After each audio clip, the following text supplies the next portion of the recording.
Welcome to McPlum, simple solutions served daily. You start by inspecting the rack for exact problems. Look for bent bars, loose joints, or rusted welds. Once you know weak points, clear surrounding items and wear gloves and eye protection. Use a marker to mark repair spots and measure spacing between supports because precise alignment prevents future failure. Make sure to have replacement bolts or rivets on hand and a clamp to hold parts steady. This first active step gets you moving toward a durable repair. You now correct the structure. Straighten bent bars with a controlled tap using a mallet while clamped, or use a hydraulic press for stubborn bends, because alignment is critical. Once straight, clean rust and old paint from repair areas and apply a rust inhibitor or primer so new fasteners hold.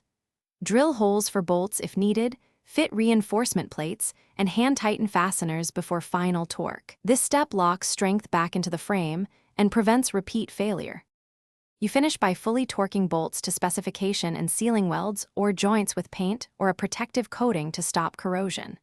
Once done, slowly load test the rack using incremental weight increases up to the intended capacity, watching for new movement or creaks.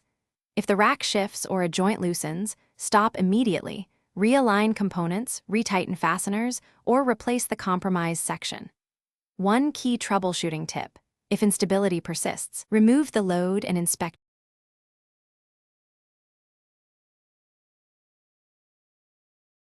Thanks for watching. Stay juicy and subscribe.